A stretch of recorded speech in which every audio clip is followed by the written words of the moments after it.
the new Attorney General Pam Bondi has launched legal action against New York. She's suing the New York Governor Kathy Hochul, New York Attorney General Letitia James, and the New York Director or leader of the DMV over their non-compliance with immigration law. So probably everyone knows this, but New York has really taken a laissez-faire, please come and live in our hotels and let us fund you approach to illegal immigration, but also at various times went to the Biden administration and said, there are too many illegal people here. We need your money. And now Pam Bondi announced yesterday during a press conference that she's going to sue the city. She already sued New York and Illinois.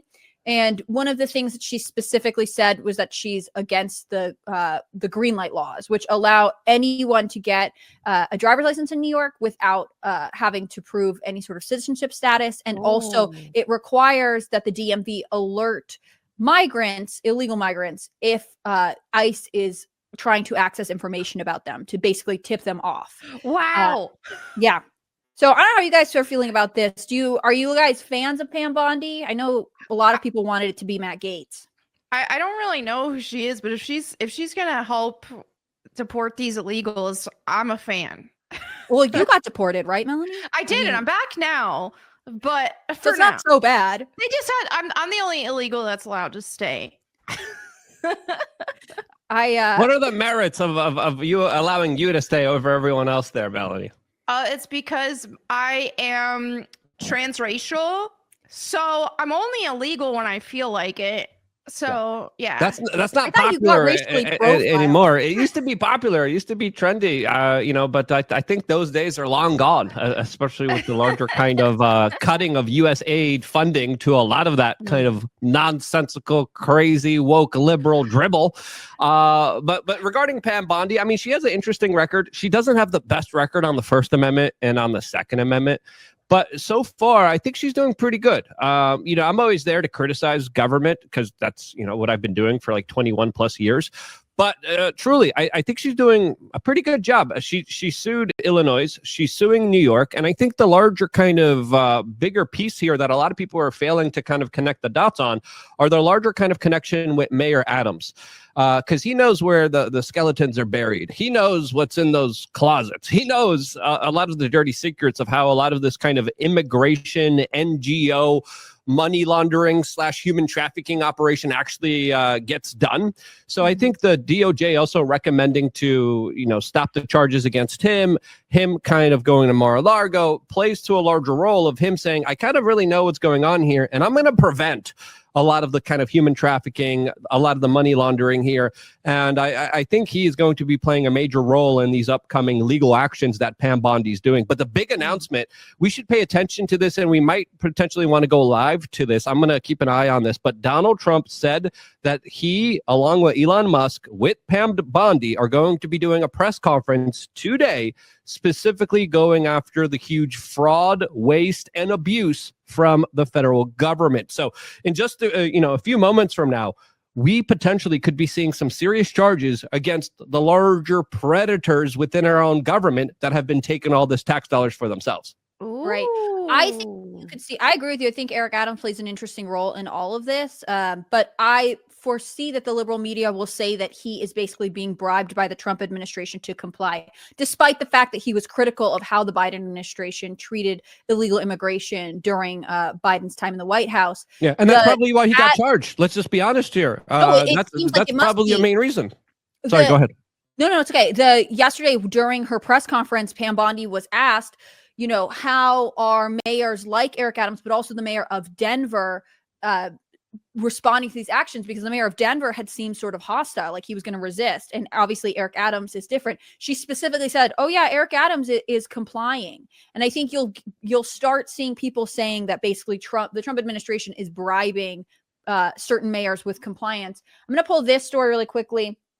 So Denver public schools are suing to stop the Trump administration policy allowing ICE agents into schools. Denver is Colorado's largest public school system.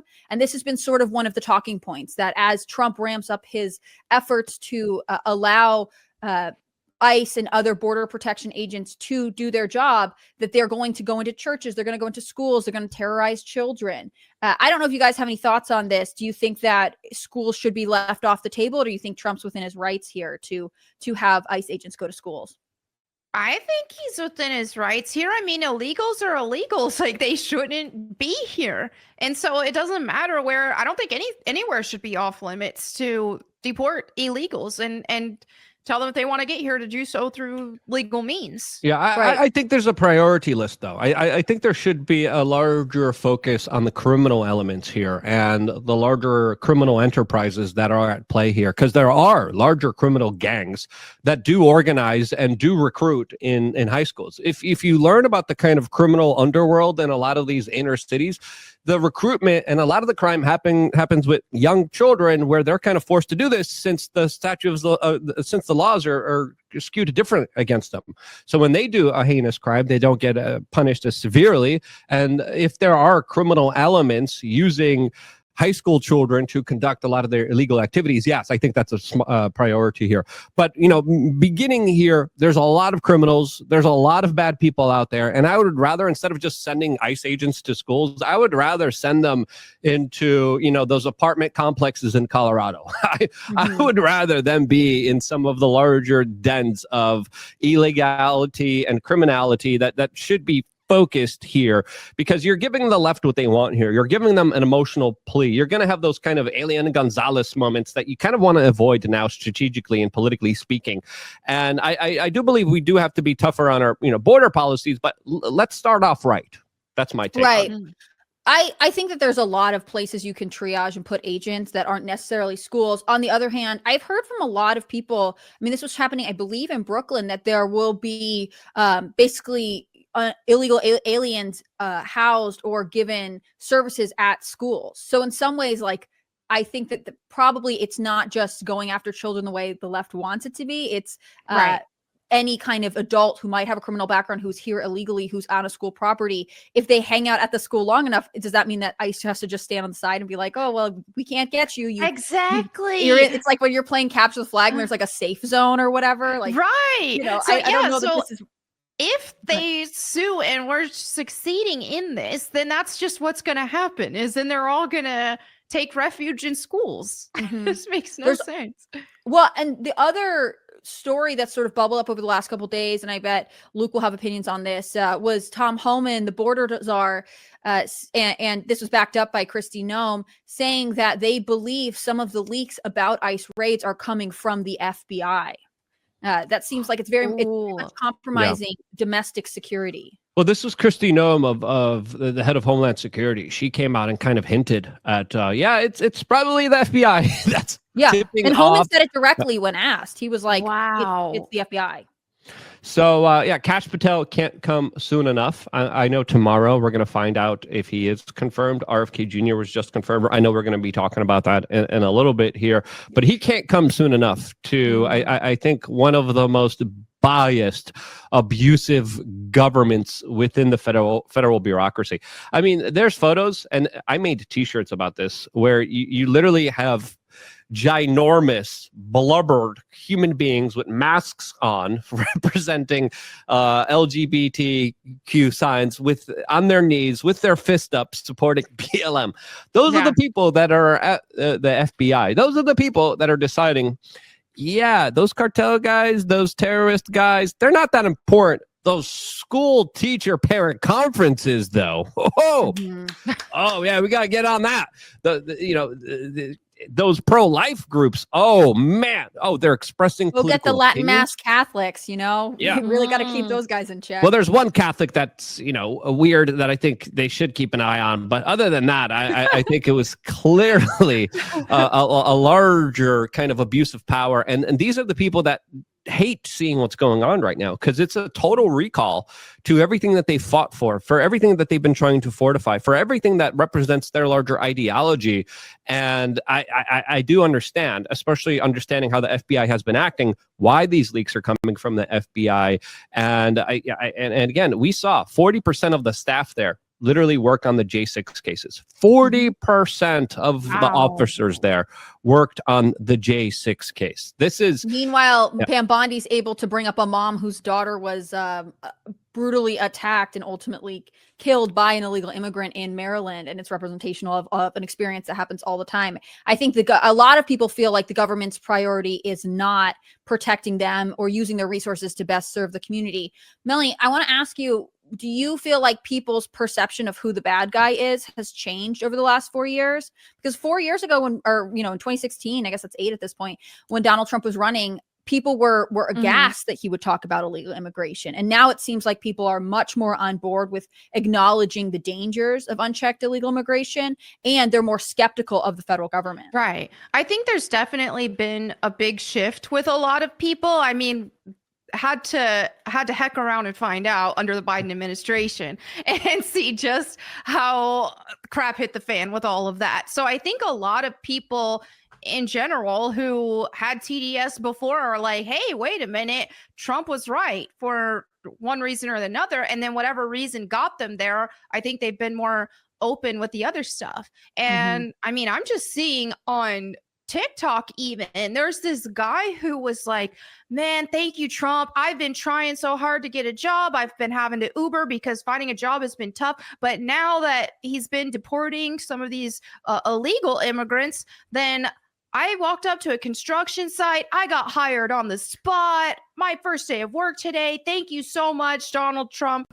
And I mean, we're seeing a huge shift in people who otherwise wouldn't have supported him to say, okay, wait a minute, he was right on these things. And I mean, and even in like the Black community, before Trump was even elected, before the voting was even happening, a lot of them really came out on social media to say, hey, you know, we were duped, we were tricked.